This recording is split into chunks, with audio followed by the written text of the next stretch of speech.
Oke, selamat pagi semua, dimanapun Anda berada saat ini. Saya percaya bahwa hati Anda penuh dengan ucapan syukur, karena Tuhan sudah membawa kita di 2021. Dan hari ini adalah minggu pertama. Sebagaimana biasa, kita tidak tahu apa yang terjadi sepanjang tahun ini. Tapi satu yang kita tahu pasti, bahwa Tuhan menyertai kita. Tuhan ada bersama dengan setiap kita. Dia adalah tempat di mana engkau akan berlari. Dia adalah tempat di mana engkau datang untuk berlindung. Dan saya mau bilang di awal tahun ini, engkau tidak perlu takut menghadapi tahun ini. Karena Tuhan yang kita sembah, Dia adalah Tuhan yang sama yang menyertai saudara sepanjang 2020. Dia juga Tuhan yang sama akan menyertai engkau sepanjang 2021 ini. Mari angkat tanganmu di hadapan Tuhan dan naikkan syukurmu kepada Tuhan. Naikkan pujianmu kepada Tuhan. Haleluya. Kemanakah kami mencari kasih sejati? Kemanakah kami berseru saat badai datang menderu? Yang kami tahu hanya Kau yang mampu pulihkan segala sesuatu. Kami perlukan keajaiban-Mu, kami butuhkan sentuhan tangan-Mu. Kami tak dapat jalan sendiri, kami perlu Kau Tuhan.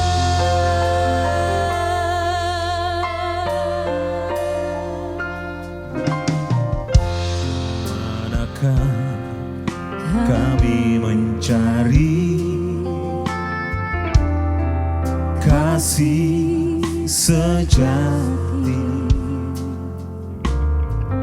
Kemanakah kami berseru saat badai datang menderu? Yang kami tahu hanya Kau yang mampu pulihkan segala sesuatu. Kami perlukan keajaiban-Mu, kami butuhkan sentuhan tangan-Mu. Kami tak dapat jalan sendiri, kami perlu Kau Tuhan.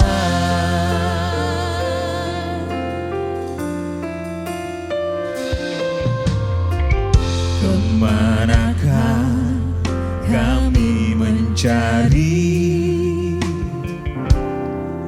kasih sejati? Kemanakah Kami berseru saat badai datang menderu. Yang kami tahu hanya Kau yang mampu Tuhan pulihkan segala sesuatu.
Kami perlu Kau. Kami mau nyatakan Tuhan, kami tak bisa jalan sendiri. Oh. Kami mau nyatakan Tuhan, kami tak bisa tanpa-Mu. Kami tak bisa tanpa-Mu.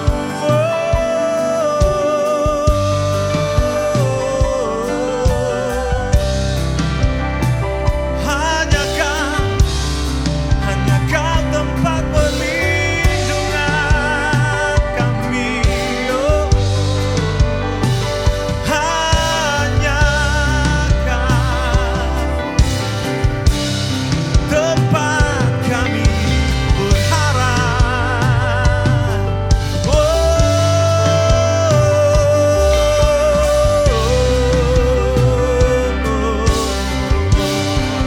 Oh, hanya Kau, mari semua katakan hanya nama-Mu, hanya nama-Mu Tuhan yang kami andalkan. Hanya Kau satu-satunya yang kami perlu. Haleluya. Oh, tiada yang lain. Oh, tiada yang lain. Hanya Kau satu-satunya. Hanya Kau satu-satunya.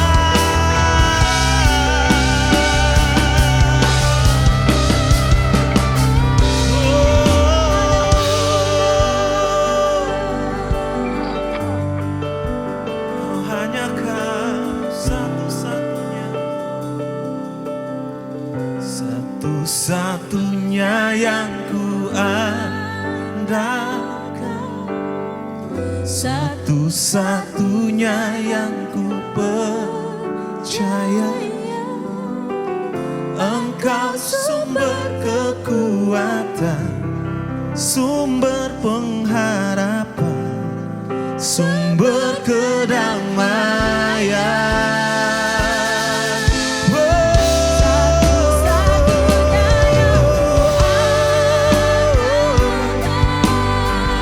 Satu-satunya yang percaya. Kau Tuhan memberkati, Tuhan penyembuhku, Tuhan penyembuh. Oh, satu-satunya.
Engkau Tuhan yang memberkati kami. Engkau Tuhan yang menyembuhkan setiap kami. Engkau juga Tuhan yang memulihkan setiap kami.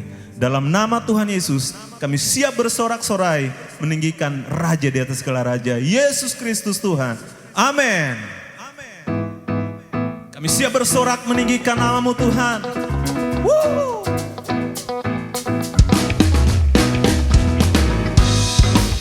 Yeah. Haleluya. Masuki gerbangnya dengan hati bersyukur, halamannya dengan pujian. Ku tahu hari ini harinya Tuhan.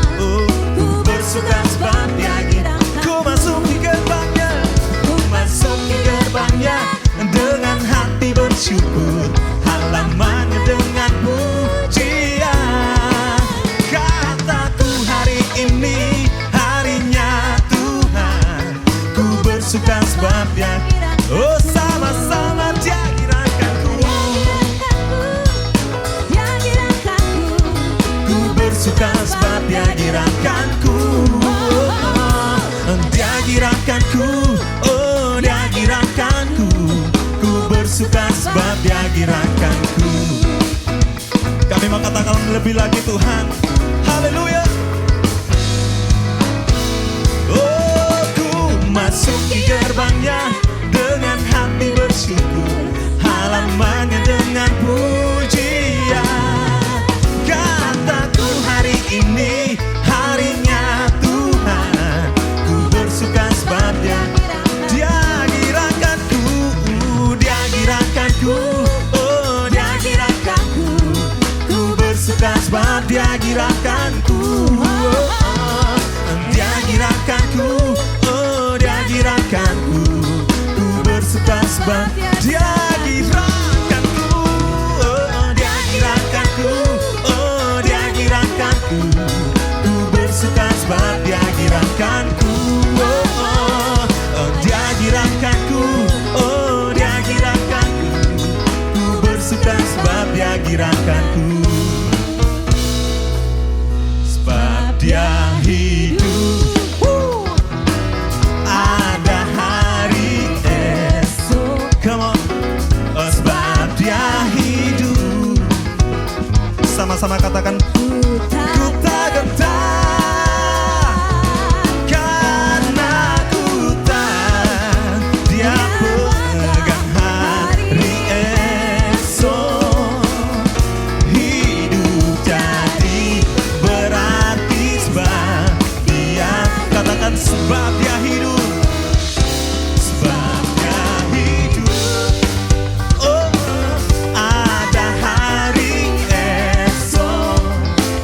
Sebab Dia hidup, oh ku tak gentar, karena ku tahu Dia pegang hari esok. Hidup jadi berarti sebab Dia. Sama-sama katakan anak Allah. Anak Allah, Yesus namanya, menyembuhkan, menyucikan. menyucikan, Bahkan hidup. tebus dosa. Katakan kubur kosong membuktikan. Kubur kosong membuktikan. Anak Allah, Yesus namanya. Anak Allah, come on. Anak Allah, Hey, Yesus namanya,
Terima kasih Tuhan.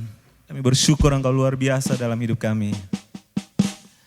Terima kasih Tuhan. Kami akan menempuh perjalanan yang panjang bersama dengan Tuhan. Dan banyak hal yang akan terjadi. Kami mau taruh hati dan pikiran kami, kehendak kami. Karena kami tahu bahwa kekuatan kami hanya ada di dalam Engkau Tuhan. Bahwa ketenangan kami hanya ada di dalam hadirat-Mu.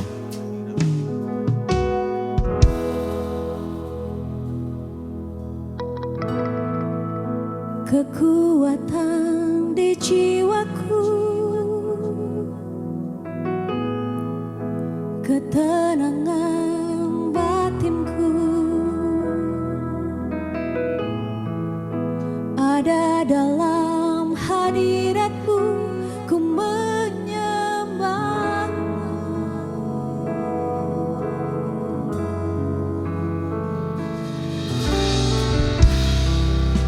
Tersungkurku di kaki-Mu, rasakan hadirat-Mu. Takkan ku melepaskan-Mu, Kau cahaya bagiku. Mengiring-Mu seumur hidupku, masuk dalam rencana-Mu Bapa. katakan pikiranku, kehendakku, ku serahkan padamu. Harapanku hanya di dalam-Mu, ku kan teguh bersama-Mu Tuhan. Jadikanku bejana-Mu untuk memuliakan-Mu.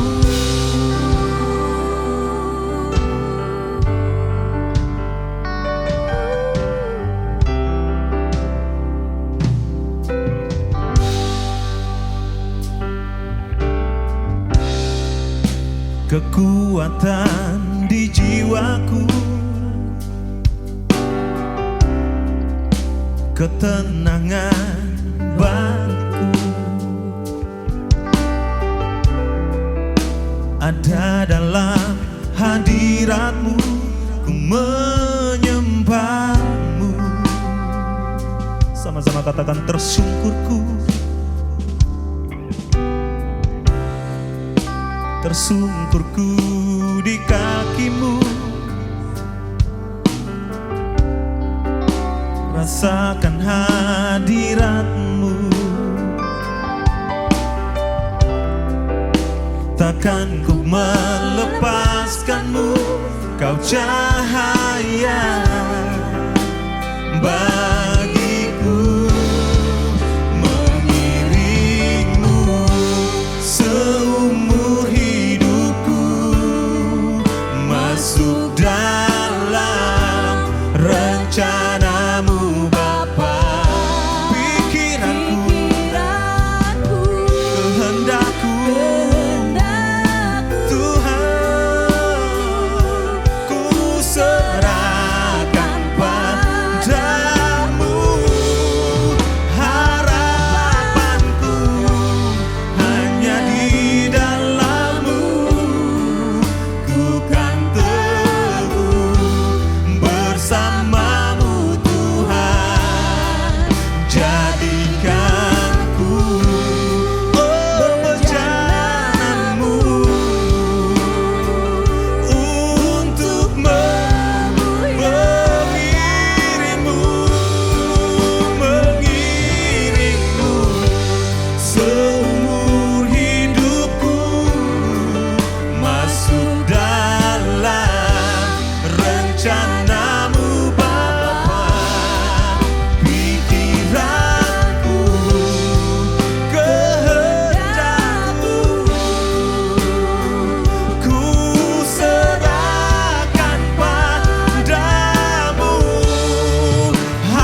masuk dalam rencanamu Bapa. Pikiranku, kehendakku, ku serahkan padamu. Harapanku hanya di dalam-Mu, bukan bersama, hanya bersama-Mu.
Untuk memuliakan-Mu, untuk memuliakan-Mu.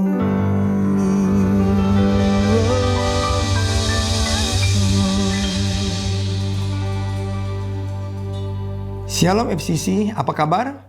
Selamat tahun baru 2021. Selamat memasuki tahun yang penuh berkat, tahun yang penuh mujizat, tahun yang penuh dengan kemurahan Allah. Kita telah meninggalkan tahun 2020, ada banyak cerita-cerita yang luar biasa yang kita tinggalkan, tetapi saya yakin Tuhan menyertai saudara dan saya. Nah, saudara sekalian, memasuki tahun 2021 ini, sebelum kita mendengar kebenaran firman Tuhan, ya kita akan mengambil perjamuan kudus seperti biasa. Mari kita angkat roti di tangan kanan kita. Nah, sebelumnya mari kita berdoa bersama-sama.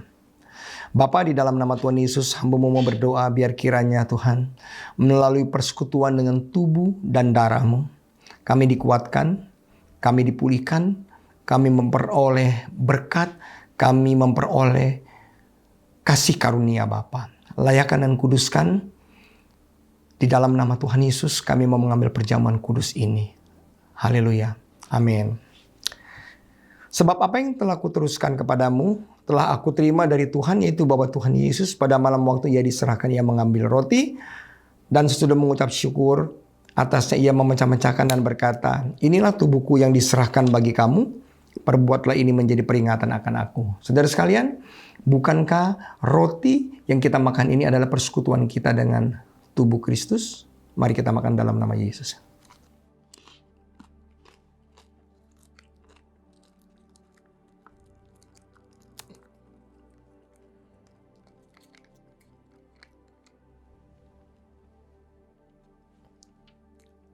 Dan sesudah itu, ia mengucap syukur atasnya dan berkata, cawan ini adalah perjanjian baru yang dimateraikan oleh darahku. Perbuatlah ini setiap kali kamu meminumnya menjadi peringatan akan aku. Saudara sekalian, bukankah anggur yang kita minum ini adalah persekutuan kita dengan darah Kristus? Mari kita minum bersama dalam nama Tuhan Yesus.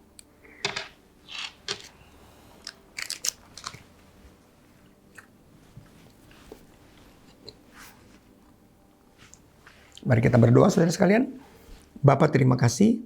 Ketika kami bersekutu dengan tubuh dan darah-Mu, maka kami tahu setiap kami yang sakit, kami disembuhkan. Yang terikat dilepaskan. Yang mengalami beban yang berat, Tuhan angkat. Biar kiranya Kau ganti dengan kasih karunia-Mu, Bapa. Sepanjang tahun 2021 akan menjadi tahun yang penuh dengan kebaikan Tuhan dalam hidup kami. Kau layakan dan kuduskan kami untuk mendengar kebenaran firman-Mu. Hanya di dalam nama Tuhan Yesus kami berdoa dan kami mengucap syukur. Haleluya. Amin. Oke. Shalom FCC. Apa kabar semuanya? Saya yakin saudara ada banyak pertanyaan, ada banyak perenungan, ada banyak mungkin rasa khawatir, dan juga ada banyak pertanyaan-pertanyaan yang kita simpan dalam diri kita. Apa sih sebetulnya akan terjadi di tahun 2021 ini? Sebab kalau kita lihat bahwa efek dari COVID ini masih tetap ada. Bahkan kalau kita baca di koran ada beberapa varian virus yang baru yang mulai timbul. Dan itu merupakan suatu regenerasi dari virus COVID yang sebelumnya. Tetapi di atas segalanya, saudara, saya yakin dan percaya bahwa Allah yang memiliki langit dan bumi dengan segala isinya. Dia adalah sang sutradara dan dia mengerti apa yang sedang terjadi. Nah, saya berdoa di dalam nama Tuhan Yesus, biar kiranya saudara mengerti bahwa di dalam Roma 8 ayat 28 berkata, Allah itu turut bekerja di dalam segala sesuatu untuk mendatangkan kebaikan. Tetapi bagi yang mengasihi dia. Segala sesuatu yang terjadi di muka bumi ini, saya terlalu yakin dan percaya, selalu ada dua sisi. Ya, bagi orang yang tidak mengenal Tuhan, ini merupakan sebuah masalah yang besar. Sebuah penderitaan, mereka akan menjadi korban. Tetapi bagi kita anak-anak Tuhan yang hidup di dalam kerajaan Allah, ini adalah sebuah proses, sebuah peluang, sebuah opportunity untuk mendatangkan kebaikan bagi saudara dan saya. Oke. Nah, masih tetap pada tema kita bulan Desember, Januari, dan Februari bertema besar namanya New Season atau musim yang baru. Ya, tidak kebetulan saudara sekalian bahwa sejak beberapa bulan selama ada masa-masa COVID ini kita memasuki era new normal. Sebetulnya ada pola hidup yang tidak normal yang kita jalani hari ini. Kita harus mencuci tangan, kita harus memakai masker, kita tidak lagi berpelukan dengan orang yang kita kasihi, yang ketemu dengan sahabat kita bersalaman juga dengan cara yang berbeda. Nah, ini semua adalah budaya-budaya yang baru atau pola hidup yang baru yang kita lalui bersama. Nah, ketika dunia telah mendeklarasikan dengan yang namanya terminologi new normal, berarti saudara dan saya sebagai umat percaya harus menyikapi ini bahwa ini pun rencana Tuhan untuk membuat saudara dan saya hidup di dalam abnormal atau new normal, begitu ya. Nah, tetapi dengan cara yang berbeda. Tuhan ingin saudara memiliki paradigma, kebiasaan, pola ibadah, pola melayani Tuhan, pola baca Alkitab, pola berdoa dengan cara yang sama sekali berbeda. Nah, kalau kita memakai cara yang lama untuk tahun yang baru, maka hasilnya akan sama saja. Oleh karena itu, izinkan saya menyampaikan pesan Tuhan untuk kita sepanjang tahun ini, FCC, ya kita mempunyai tema besar namanya New Season atau musim yang baru. Nah, untuk bulan Januari, subtemanya bertema namanya out of the box, ya. Dalam bahasa sehari-hari orang dunia katakan kita berpikir atau kita berbuat, kita memiliki pola mindset, cara pola pikir kita yang berbeda dengan cara rata-rata orang normal berpikir. Inilah yang sedang kita hadapi bersama-sama. Nah, saudara sekalian, kalau kita berbicara mengenai out of the box, hanya orang-orang Kristen yang mengerti cara pola Allah berpikir, cara Allah bekerja, itu dapat melalui tahun 2021. Saudara sekalian ya. Nah, untuk memasuki tahun 2021, saudara perlu berkat khusus, kebaikan khusus dari Tuhan yang berbeda dengan tahun sebelumnya. Atau yang dikenal dengan nama kasih karunia. Ya, atau grace di dalam bahasa Inggrisnya. Ya. Nah, saudara sekalian, sepanjang tahun 2021, saudara mulai dari keluarga kita, cara kita menata keluarga, cara kita menata bisnis kita, cara kita menata pekerjaan kita, cara kita menata anak-anak kita, cara kita bersikap harus berbeda. Dan diperlukan kasih karunia atau kebaikan Tuhan untuk bisa melakukan semuanya. Nah, kita akan membahas bagaimana saudara dan saya hidup out of the box. Ya, artinya kita berpikir berbeda sehingga berkat-berkat Allah yang sampai dalam kehidupan kita berbeda. Nah, kita mau bahas mengenai hukum kasih karunia. Saya berpikir kata-kata kasih karunia ini adalah kata-kata yang paling sering diucapkan oleh orang-orang Kristen. Ya, mereka berkata bahwa wah, Allah itu demikian baik dalam kehidupan kita. Sehingga orang-orang Kristen kerap kali berkata mengenai kasih karunia. Dan begitu juga banyak pertanyaan, sebetulnya apa sih itu kasih karunia? Bagaimana cara saudara dan saya menerima kasih karunia? Dan bukan hanya itu, tetapi bagaimana caranya kita hidup di dalam kasih karunia? Nah, kita mulai ya di dalam bahasa Inggrisnya, di dalam bahasa rohaninya yang namanya kasih karunia atau grace itu dikenal sebagai unmerited favor. Berarti sesuatu kebaikan, perkenanan Tuhan yang sebetulnya kita tidak perlu bekerja keras. Semua anugerah, berkat, kebaikan Tuhan, pertolongan Tuhan, kemudahan yang selayaknya kita tidak bisa terima, tetapi itu kita terima. Jadi bukan gratis ya. Sesuatu yang sebetulnya kita tidak dapat peroleh, tetapi kita bisa terima itu sebagai sebuah pemberian dari Allah. Nah, kasih karunia selalu dikonotasikan dengan perjanjian baru melalui kematian Tuhan Yesus di atas kayu salib. Ya, dengan terminologi keselamatan. Saya akan mulai membaca di dalam Yohanes 3:16 berkata gini, karena demikian besar kasih Allah akan dunia, sehingga ia mengaruniakan anaknya yang tunggal, yaitu Yesus Kristus, supaya barang siapa yang percaya kepadanya tidak akan binasa, melainkan memperoleh hidup yang kekal. Nah, kasih karunia dimulai dari sebuah cerita, dari sebuah narasi mengenai bagaimana Allah begitu mengasihi dunia. Dia mengasihi dunia dengan semua isinya, sehingga dia mengurniakan anaknya yang tunggal, yaitu Yesus Kristus. Dikatakan dalam bahasa Inggrisnya lebih bagus. Dikatakan ini, for God so loved the world, He gave His one and only Son. Anaknya yang satu-satunya, that whoever believe in Him shall not perish, but have eternal life. Jadi kasih karunia berhubungan dengan kematian Tuhan Yesus di atas kayu salib. Dan ketika dia berkata, it is finished, atau sudah selesai. Seluruh dosa, seluruh kelemahan tubuh kita, seluruh sakit penyakit, kutuk kita, itu telah diderita Yesus di atas kayu salib. Dan itu sudah diberikan buat saudara dan saya. Jadi semuanya sudah ada yang namanya di awan-awan.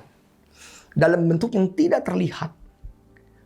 Ya, makanya bagaimana cara kita untuk menerjemahkan yang tidak terlihat ini, the word atau firman itu menjadi daging of the flesh, itu diperlukan yang namanya kasih karunia. Kebaikan untuk bisa merubah itu semua. Nah, kasih karunia selalu berhubungan dengan pemberian. Nah, yang saya mau sampaikan di tempat ini adalah saudara sekalian, bahwa kasih karunia itu selalu punya pola atau punya pattern. Ya, ini contoh. Misalnya saudara memiliki pekerja-pekerja, saudara punya perusahaan. Tiba-tiba di akhir tahun, kemudian ada beberapa pekerja saudara yang naik pangkatnya itu double. Atau yang kemudian naik pangkatnya bisa outstanding. Ya, nah, tapi semua itu ada dasarnya. Semua ada yang namanya polanya. Seseorang yang bisa mendapatkan kasih karunia kebaikan di luar normal pasti ada penyebabnya. Ya. Nah, saya mau bahas dulu saudara. Kasih karunia atau grace itu sebetulnya ada dua. Ada yang umum, ada yang khusus. Yang pertama, umum. Kasih karunia Allah berikan kepada manusia tanpa syarat. Contoh berkat yang umum, matahari, hujan, udara. Kemudian itu yang namanya fasilitas, pohon-pohon.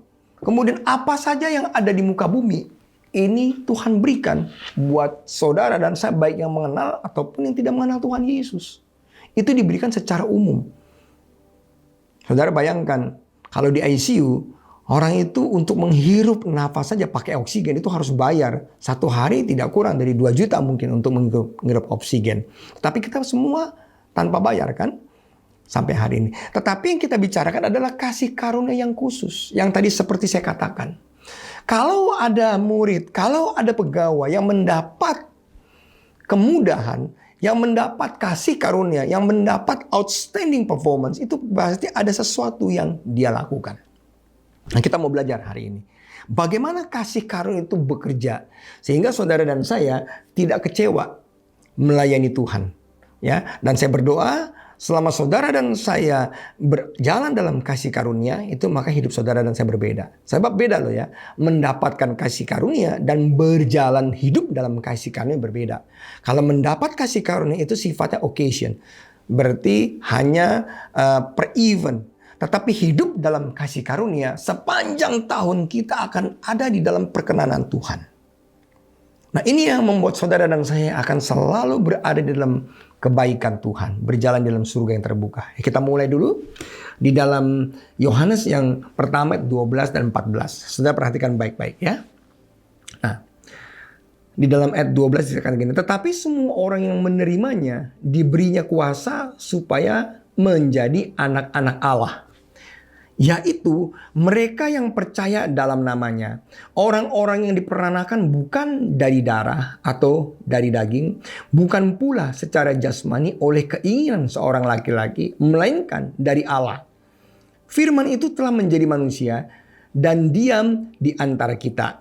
Dan kita telah melihat kemuliaannya, yaitu kemuliaan yang diberikan kepadanya sebagai anak tunggal Bapa, penuh kasih karunia dan kebenaran. Nah, dua kata ini menjadi satu narasi atau sebuah kalimat yang tidak boleh dipisahkan loh. Kasih karunia dan kebenaran. Grace and truth. Nanti saya akan jelaskan.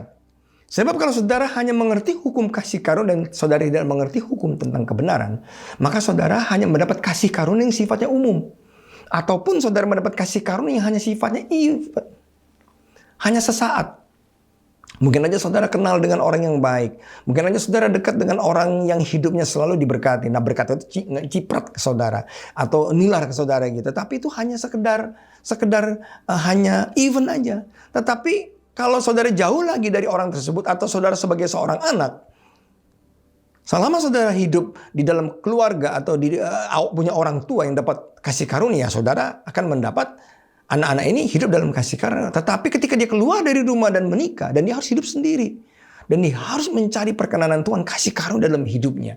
Di samping perkenanan orang tuanya, karena dia hidup sekarang sendiri. Nah, dikatakan gini, juga di dalam Yohanes 1:17. Sebab hukum Taurat diberikan oleh Musa. Tetapi kasih karunia dan kebenaran datang oleh Yesus Kristus. Nah, jadi lawan dari hukum Taurat adalah kasih karunia dan kebenaran. Mengapa kasih karunia dan kebenaran ini harus berjalan bersamaan?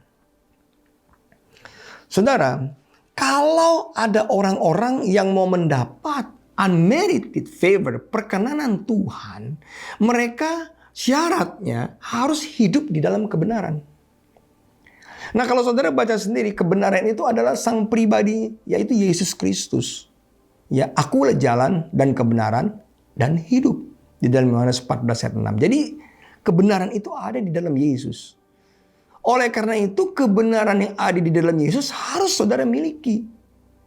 Apa sih kebenaran itu sebetulnya? Kalau kita berbicara mengenai pribadi Yesus. Artinya, semua karakter, hukum-hukum kehidupan yang diajarkan Yesus mengenai hukum tentang kerajaan Allah itu diterapkan. Karena kalau saudara tidak berjalan di dalam kebenaran, maka saudara tidak akan pernah hidup di dalam kasih karunia. Yang saya ulang ya. Kasih karunia hanya berjalan kalau saudara mau hidup dalam kasih, saudara hidup di dalam kebenaran. Nah, kebenaran ini berbicara mengenai hukum, prinsip-prinsip kehidupan. Nah, paralel harus berdua. Kenapa saya katakan demikian? Nah, di dalam dunia ini ada hukum universal. hukum universal itu begini. Kalau orang yang rajin bekerja, pekerja keras, dia punya integritas yang bagus, terus kemudian dia memiliki kemampuan untuk memiliki karakter yang baik. Saya pikir tanpa dia bukan Kristen pun banyak yang berhasil. Karena mereka menjalankan prinsip-prinsip universal, hukum-hukum yang tanpa sadar mereka jalankan itu ada di Alkitab. Dia menghormati orang tua. Dia kemudian kerjanya disiplin. Kemudian bekerja keras. Pasti berhasil. Tetapi keberhasilan itu di luar Kristus. Nah, yang saya maksudkan adalah bagaimana saudara dan saya ini berjalan, kita disiplin, kita bekerja dengan sungguh-sungguh, kita bekerja juga dengan all out, kemudian kita memiliki kreativitas, tetapi berjalan di dalam Kristus. Saudara bayangkan, apa yang terjadi ketika saudara bekerja keras, disiplin, melakukan prinsip-prinsip kebenaran. Dan karena kita lakukan itu karena kita memiliki Kristus. Maka saya percaya setiap orang Kristen yang mengerti itu mereka akan menjadi garam dan terang. Yosua 1 ayat 7 dan 8 berkata begini. Perhatikan baik-baik. Kamu renungkan firman Tuhan siang dan malam. Ya Yosua berkata begitu. Supaya engkau bertindak hati-hati. Sesuai dengan apa yang tertulis di dalamnya. Sehingga kemanapun kamu pergi kamu akan berhasil dan beruntung. Ada dua kata. Berhasil itu bisa saudara lakukan. Dengan kerja keras. Yang saya katakan tadi hukum universal. Dengan disiplin. Dengan kita memiliki integritas. Tetapi keberuntungan tidak semua orang memiliki keberuntungan. Orang dunia mereka memiliki keberuntungan. Tetapi mungkin hanya sesaat. Tetapi saudara dan saya. Jikalau ingin hidup di dalam keberhasilan dan keberuntungan. Kita harus hidup di dalam kasih karunia. Bukan hanya sekedar mendapat kasih karunia. Oke, nah apa sih sebetulnya persyaratannya? Apa sebetulnya supaya golden kiss-nya kita mendapat kasih karunia? Ya, ada 5 hal yang saudara harus pelajari baik-baik. Untuk kita berjalan atau hidup sepanjang tahun dalam kasih karunia. Ya, yang pertama, kasih akan Tuhan. Itu adalah akar dari kasih karunia. Jadi, love of God is the root of grace. Firman Allah katakan di dalam Matius 6 ayat 3, 24 ya. Dikatakan begini, sampai 27. Kasihilah Tuhan Allahmu dengan segenap hatimu, dengan segenap jiwamu, dengan segenap kekuatanmu. Kemudian kasihilah sesamamu manusia seperti kamu mengasihi dirimu sendiri. Kenapa demikian? Karena ketika saudara mengasihi Allah dengan sungguh-sungguh, otomatis saudara berarti hidup di dalam Dia. Yohanes 15 yang pertama dikatakan ini. Yohanes 15 dikatakan begini, ya. Akulah pokok anggur yang benar dan Bapakku adalah pengusahanya. Dikatakan gini. Barang siapa yang tinggal di dalam aku dan aku di dalam dia, maka dia akan berbuah banyak. Dan saudara, yang pertama persyaratannya, ketika saudara mengasihi Tuhan, bukan hanya sekedar saudara menjadi Kristen, tapi rubah pola kita. Membaca firman Tuhan secara teratur. Kemudian saudara berdoa secara teratur. Itu yang terpenting. Jadi segala sesuatu yang kita lakukan harus kita mengerti bahwa mengasihi Tuhan itu dasar dari hukum kasih karunia ini berjalan. Ya. Yang kedua, saudara, tentunya yang pertama tadi mencintai Allah dengan segenap hati dan pikiran kita. Yang kedua, ini yang harus saudara pahami. Itu tadi buat yang Kristen, tapi yang kedua, ya ini seharusnya yang pertama, saya minta maaf ini. Faith in Christ. Jadi barang siapa yang menerima Tuhan Yesus sebagai Tuhan dan Juru Selamat, ya maka dia akan disebut sebagai anak-anak Allah, anak-anak kerajaan. Dan setiap orang yang menerima Yesus, otomatis dia menjadi ahli waris. Anak saya di rumah, itu tidak perlu minta-minta untuk makan, minta-minta untuk pergi ke kulkas, untuk minum. Ada hak-haknya yang tidak perlu dia minta. Itu memang udah menjadikan haknya dia. Itu kasih karunia. Begitupun untuk mendapat warisan. Dia nggak perlu minta. Otomatis ketika saya tidak ada, warisannya akan turun ke anak-anak saya. Ya, jadi yang pertama tadi saya minta maaf, yang saya katakan adalah menerima Tuhan Yesus sebagai Tuhan dan Juru Selamat. Maka saudara akan hidup dalam kasih karunia. Yang kedua, bukan hanya menerima, tetapi saudara tinggal di dalam Kristus. Love of God itu akarnya. Sehingga ketika saudara bertumbuh, saudara akan hidup dalam kasih karunia. Yang ketiga, kekudusan. Hidup kudus.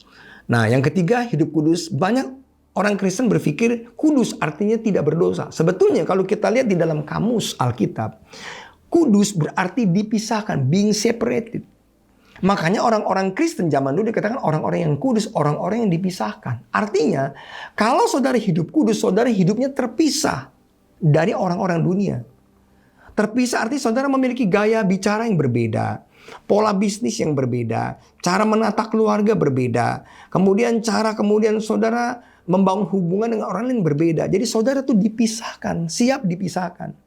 Tapi selama saudara terus-menerus dengan pola cara hidup yang sama dan saudara tidak pernah mau berubah, membayar harga, memikul saleh untuk hidup di dalam kekudusan, maka kita tidak akan pernah berubah. Beda ya, kudus berarti bukan kita hidup tanpa dosa, tetapi kita bersedia dipisahkan untuk memikul salib.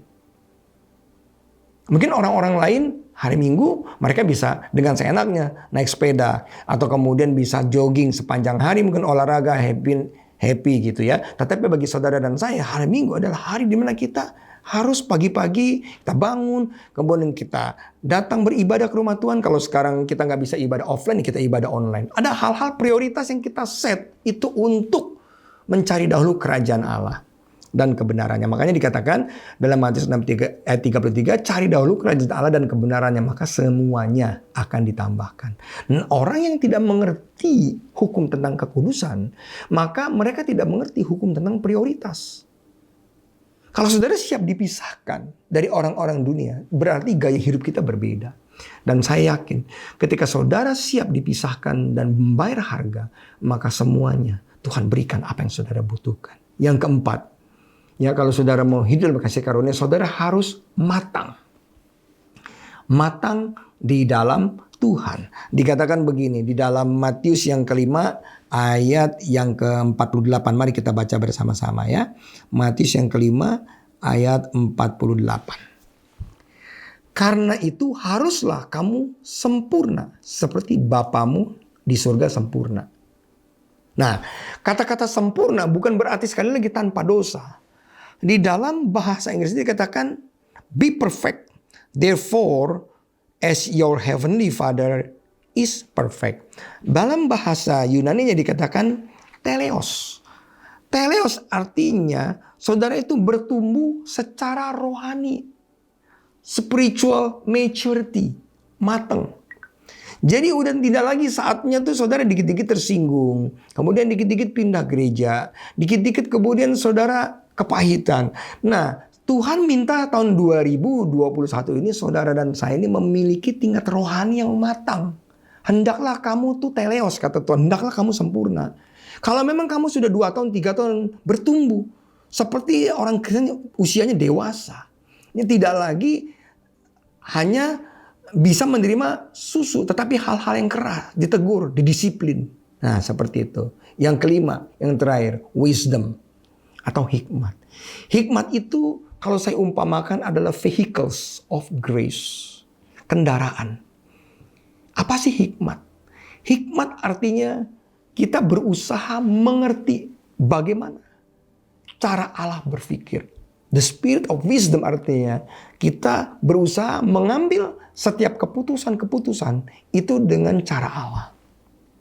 Nah, bagaimana kita tahu ini cara atau bukan? Simpel. Saudara bisa baca kok Alkitab. Kalau saudara baca Alkitab secara teratur, saudara mendengar suaranya setiap hari. Saudara akan dapat membedakan mana suara Allah, mana suara manusia. Saya punya anak 3. Ketika anak saya masuk sekolah minggu, ya, walaupun ada 20-30 anak, tapi kalau anak saya nangis, saya cukup tutup mata dan saya tahu ini yang nangis anak saya. Saya kenal suaranya. Nah, saudara, betapa pentingnya selama tahun 2021 nanti, saudara harus banyak baca firman Tuhan. Sehingga ketika ada masalah, saudara akan tahu nih, Tuhan bicaranya apa dari firman Tuhan. Kalau saudara mengambil keputusan-keputusan itu berdasarkan firman Allah, maka saudara akan selamat. Contoh, bagaimana mengelola keuangan. Bagaimana saudara kemudian memperlakukan istri. Bagaimana saudara memperlakukan anak, pasangan hidup. Semua ada di Alkitab kok.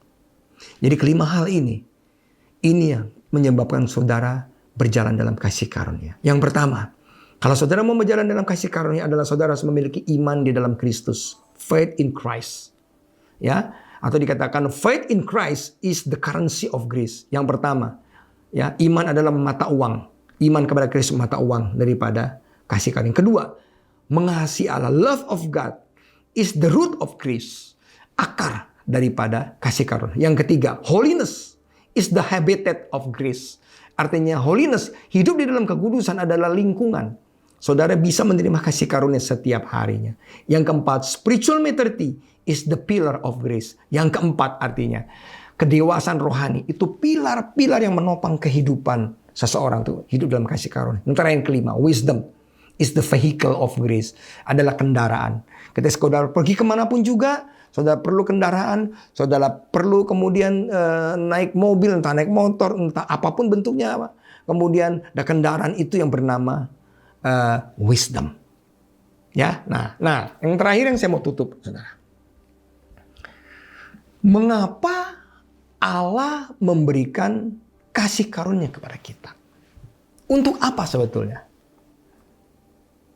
Ya, nah, kasih karunia itu diberikan oleh Allah kepada saudara dan saya untuk saudara dan saya melakukan seluruh janji-janji Tuhan, melakukan seluruh kehendak Tuhan dalam kehidupan saudara dan saya. Saya ulangi ya. Kasih karunia ini diberikan oleh Tuhan untuk saudara melakukan tanggung jawabmu itu untuk melakukan janji Tuhan. Untuk melakukan kemudian apa yang namanya kehendak Tuhan dalam hidup saudara. Ada 4 area yang Tuhan inginkan saudara berjalan dalam kasih karunia sehingga apapun yang saudara lakukan berbuah lebat. Supaya nama Tuhan Yesus itu dipermuliakan. Ya. Tahun 2021, saya akan bernubuat adalah tahun di mana saudara dan saya akan berbuah lebat. Apapun yang saudara lakukan dengan kedua tanganmu, Tuhan Yesus akan buat berhasil. Bukan berarti kita tidak menghadapi kegagalan. No. Orang yang sukses dan berhasil adalah orang yang gagal, dia jalan lagi.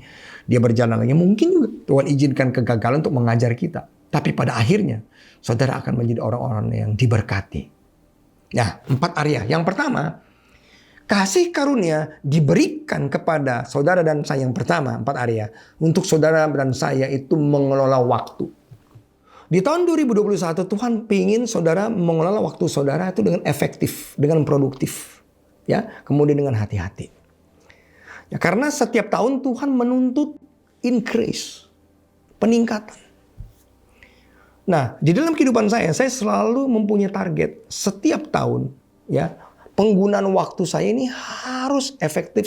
Karena ini berhubungan dengan income, berhubungan dengan kemudian kreativitas dan lain-lainnya. Ya, saya beri contoh. Ketika saya datang selesai tugas sebagai dokter PTT itu ke Jakarta, saya itu waktu itu kerja di perusahaan asuransi asing sebagai CMO, Chief Medical Officer. Ya. Nah, dengan gaji 1 bulan sekian rupiah. Nah, setelah ini berjalan hampir kira-kira 25 tahun, saudara ya. Sekarang ini oleh kasih karunia Tuhan, kalau dulu saya harus bekerja selama 1 tahun, itu hanya saya dapatkan selama 6 jam bekerja saat ini. Yang meningkat itu sebetulnya bukan income-nya. Yang meningkat adalah value kehidupan kita. Bagaimana kita menghargai waktu. Sehingga otomatis ketika saudara bisa mengelola waktu dengan benar, income juga meningkat. Ya. Saya kalau memberi seminar tentang mengenai insurance dan lain-lain, karena saya masih ada bidang dengan kedokteran, itu hitungannya per jam. Gitu, ya. Beda dengan dulu. Yang meningkat itu sebetulnya bukan income, tetapi value. Bagaimana cara kita menata waktu kita. Nah, saya berdoa supaya saudara dimanapun saudara berada, saudara menata waktumu dengan benar. Kalau saudara mendapat kasih karunia, gunakan waktumu. Ya, dulu saya enggak. Dulu ketika saya bekerja, ya itu susah sekali liburan, gitu ya. Nah, jadi setelah tahun 2000 saya keluar dari perusahaan, ya malah terus kemudian setelah itu Bukan income-nya menurun, malah income-nya meningkat, tetapi juga ada waktu yang saya bisa gunakan. Ya, saya bisa ke Israel setiap tahun, kemudian juga saya bisa istilahnya investasi dan lain-lain. Nah, setelah saya mengerti hukum kebenaran tentang bagaimana mengelola waktu dengan kasih karunia, ya hanya Tuhan yang bisa membuat hidup saudara berubah. Yang kedua, talenta.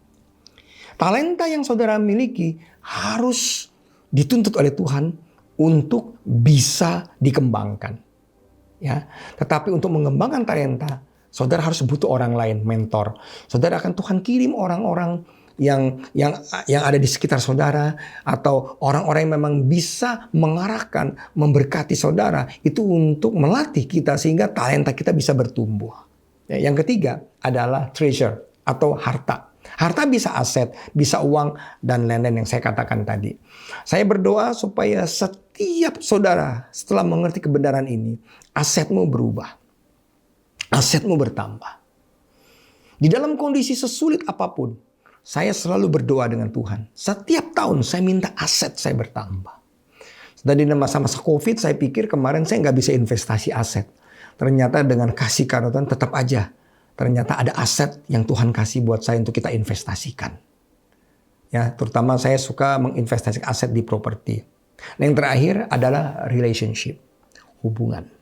Saudara gunakan kasih karunia itu untuk membangun hubungan. Ya, saya berdoa biar kiranya tahun 2021 ini akan menjadi tahun kasih karunia bagi kehidupan saudara dan saya. Sekali lagi, sambut tahun 2021 dengan penuh antusias untuk mengasihi Tuhan, melayani Tuhan lebih lagi. Mari kita berdoa. Bapa, terima kasih buat kasih setia dan anugerah-Mu. Tuhan, tolong kami supaya selama tahun 2021 ini kami boleh berjalan dalam kasih karunia. Tuhan, apapun yang menjadi mimpi-mimpi yang Kau taruh dalam kehidupan setiap anak-anak-Mu, itu boleh jadi sesuai dengan rencana-Mu. Terima kasih ya Aba, ya Bapa. Hanya kasih karunia dan kebenaran yang memampukan kami hidup benar di layak di hadapan-Mu. Terima kasih Allah Roh Kudus. Dan hamba-Mu berdoa di dalam nama, di atas segala nama, yaitu nama Yesus Kristus. Tuhan, aku berdoa biar kiranya kebaikan-Mu, anugerah-Mu, kasih karunia-Mu, dan kebenaran itu hidup dalam kehidupan setiap anak-anak-Mu. Sepanjang tahun ini izinkan hamba melepaskan berkat, biar kiranya kasih karunia dan kebenaran dari Allah Bapa di dalam nama Tuhan Yesus. Dan anugerah perkenanan dari Allah Roh Kudus akan menyertai kami mulai hari ini sampai Tuhan Yesus datang, bahkan sampai selama-lamanya. Haleluya. Amin. Tuhan Yesus memberkati.